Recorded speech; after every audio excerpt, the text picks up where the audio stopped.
But for 80% of the population, I really believe simple adjuncts in your life like we're listing out here can make massive changes. It doesn't have to be scary. It doesn't have to be expensive.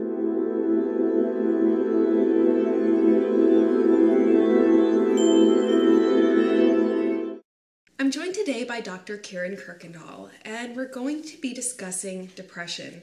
Not only getting down to some of the root causes of depression, but some real ways that we can work to improve the way that we feel right now. Dr. K, thank you so much for joining me. Nice to be here.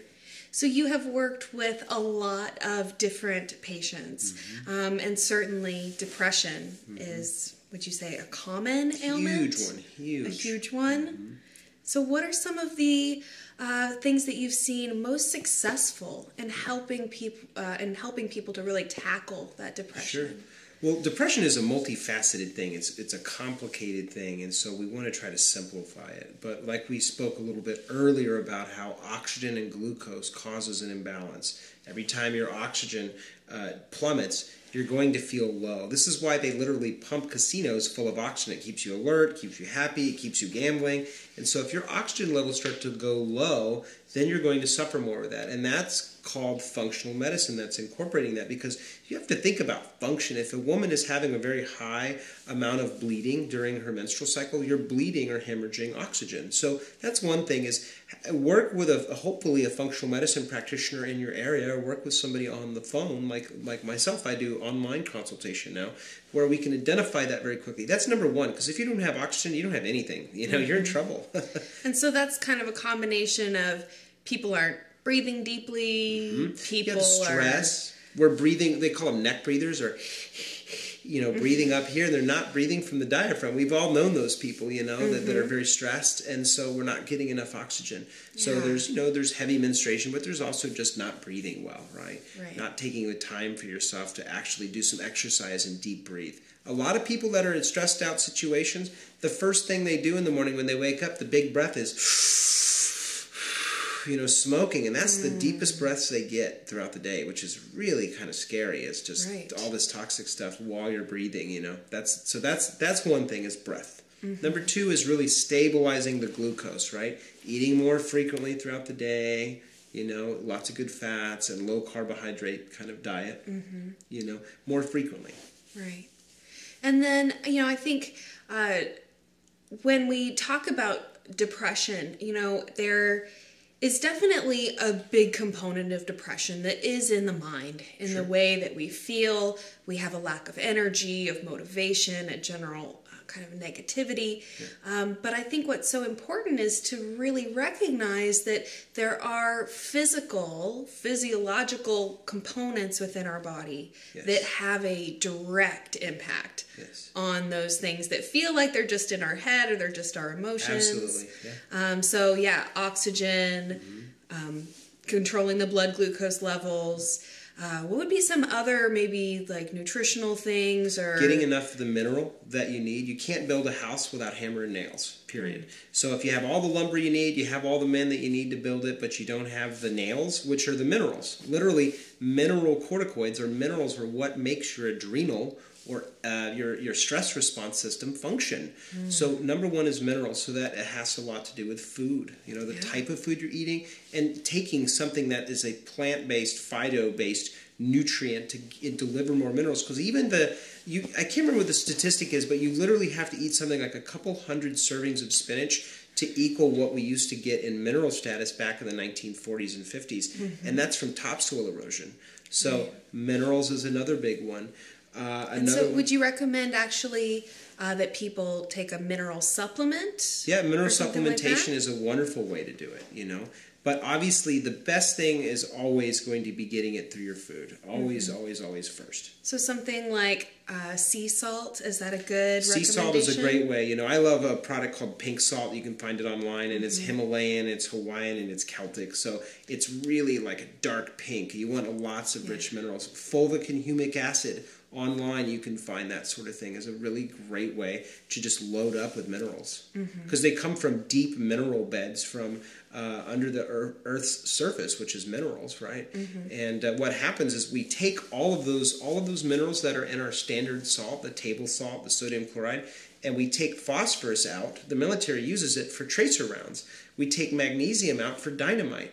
And so we take all these minerals that are meant to make us explosive, you know, and be able to function in life, and all we are left with sodium chloride, which causes hypertension. But that's because it's a totally imbalanced mineral at that point. There's nothing left. Right. So yeah, I think, you know, and one of the things about, you know, sodium, and I see the same thing with omega-6 and omega-3 fats, is it's not that sodium in and of itself is this horrible thing that's terrible for you. Part of the problem is just the imbalance. So you've got too much of one, not enough of another. Most people are getting so much sodium, but they're deficient in the magnesium and selenium and all the other little minerals. And then again with omega-3 fats, kind of the same thing. It's not that omega-6 is inherently terrible for you, but if you have a horrible imbalance or you have way too many omega-6, not enough omega-3s, now we start actually impeding the function of the body and having, you know, real symptoms that result. Yes, yeah. So along the next steps are looking at the way that the gastrointestinal system is functioning. Your gut transit time, meaning from the time that you eat to the time that you use the restroom and do a number 2, is that it's about 12 hours. And if you're going longer than that, or if it's shorter than that, what happens if it's too long, you're either going to ferment or rancidify or putrefy based on whether it's a fat, a protein, or a carbohydrate. So if you're getting gas or bloating or indigestion or digestive issues, what's actually happening is you're causing yourself to move more in the direction of depression.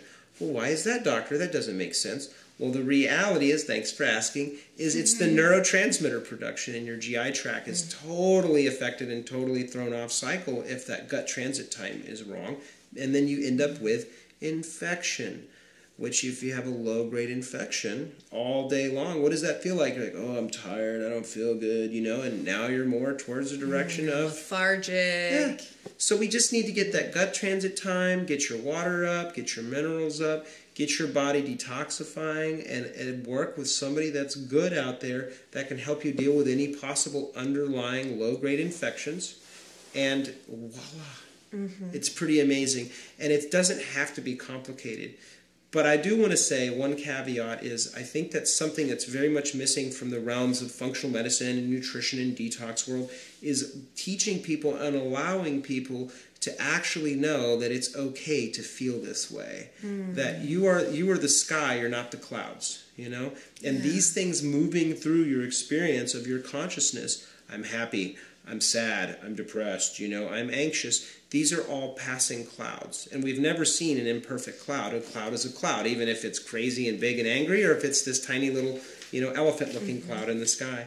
And so learning to allow yourself to feel depressed, and one, allow it to be okay that you're depressed, and two, depression is really a large conglomerate of symptoms. Like, I don't really believe that depression is caused by depression. I think a lot of it is I don't want to feel despair.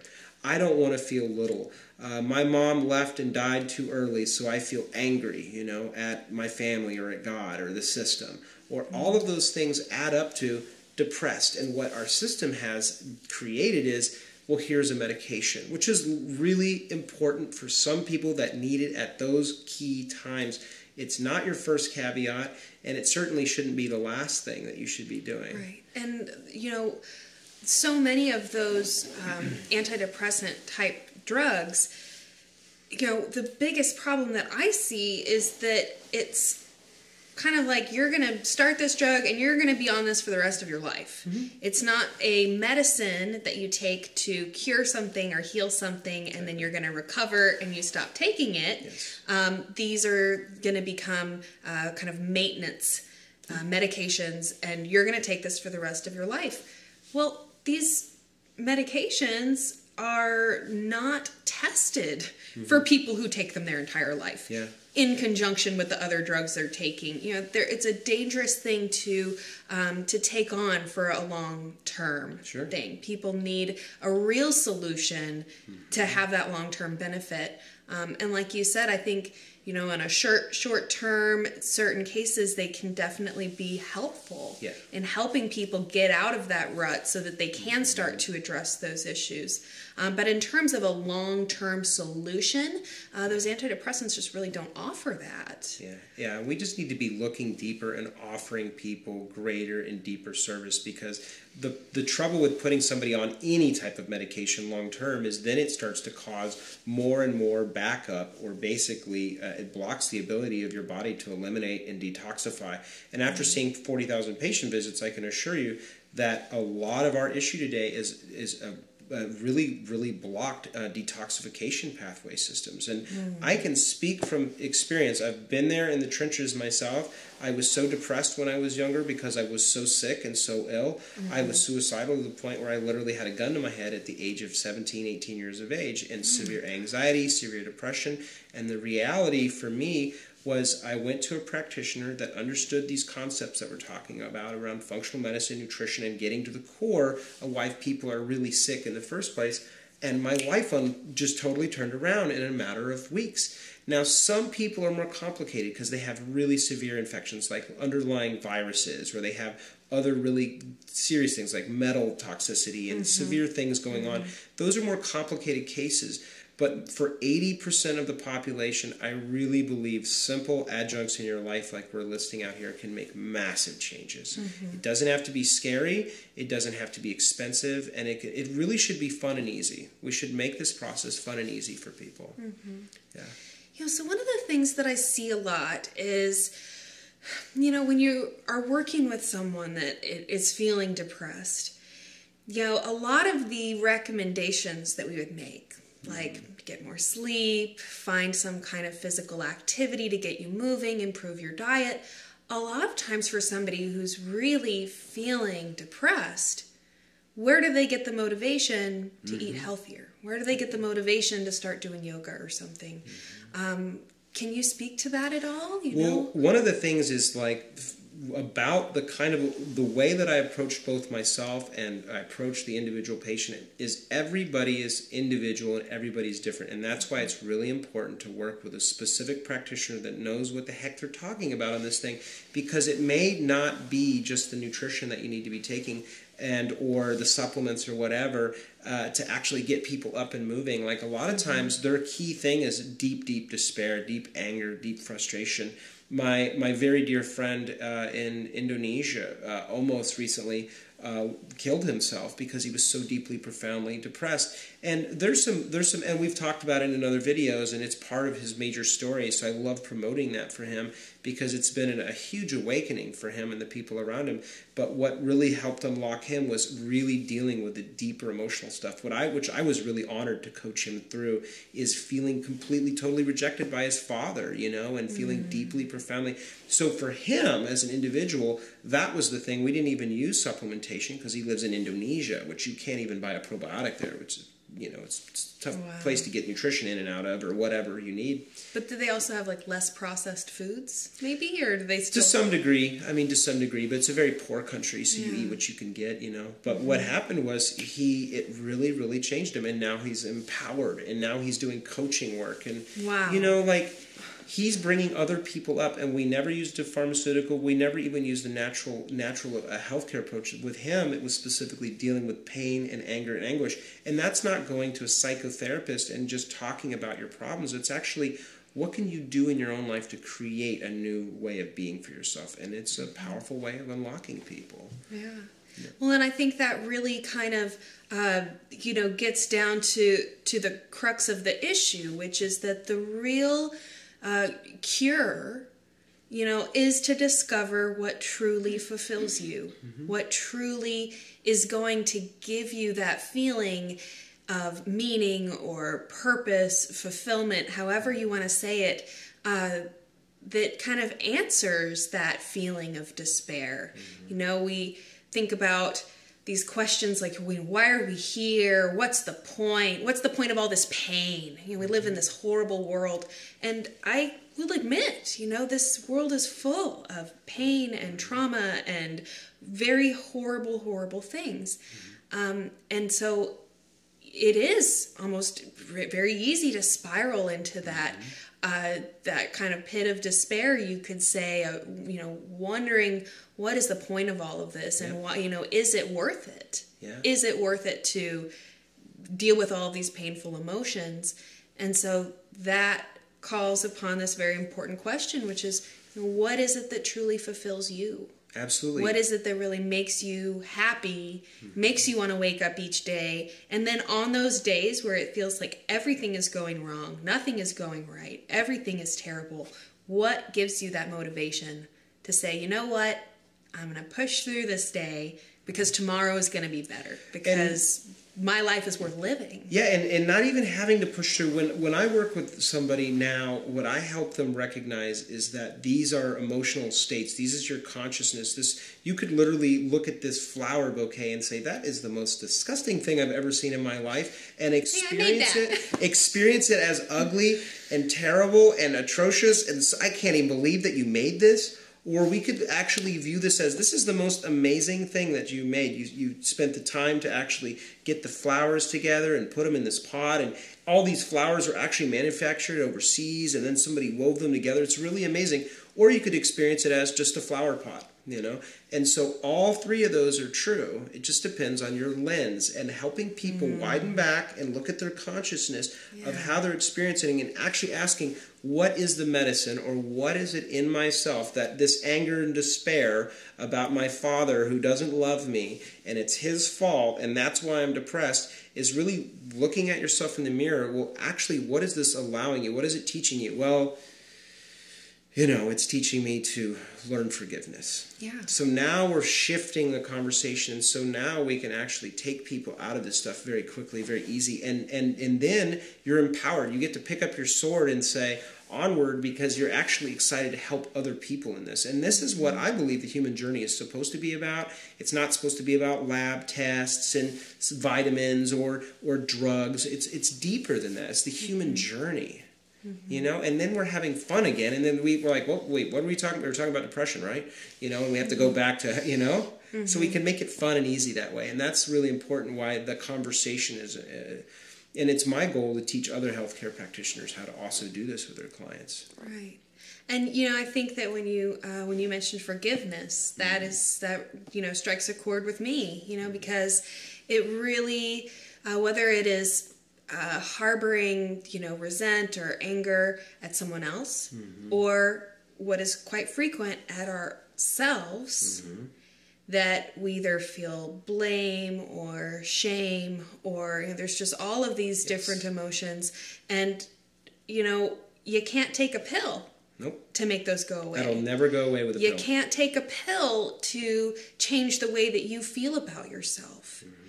So, you're totally right that talking with someone and really just being open with ourselves and open with our emotions. I love your analogy of our emotions like clouds passing through the sky, and sometimes it's good, sometimes it's bad, but just recognizing that what we experience is under our control.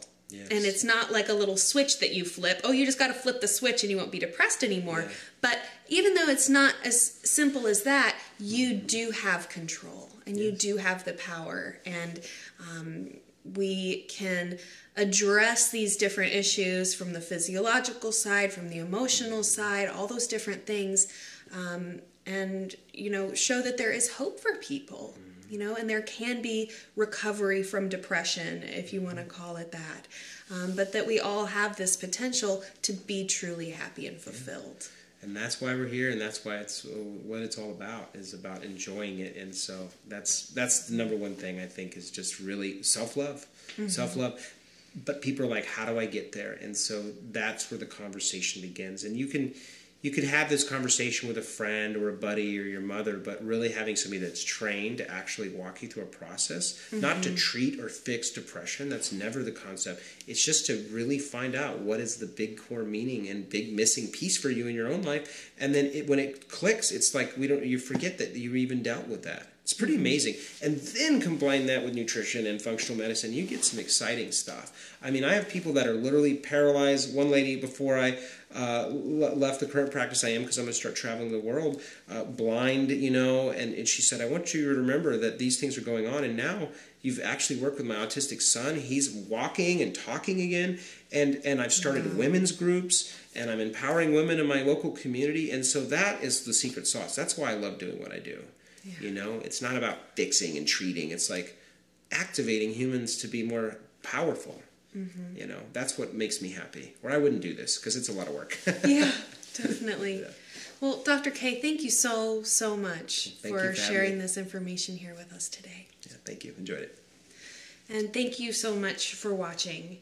I truly hope that you will leave me some feedback and let me know your thoughts or questions after seeing this video. If you'd like to learn more about Dr. Kuykendall, you can visit him at lifeempowered.com. We have several interviews here today that I encourage you to check out for more information. I hope you'll subscribe to the channel so you can see all of our future videos. Thank you so much for watching.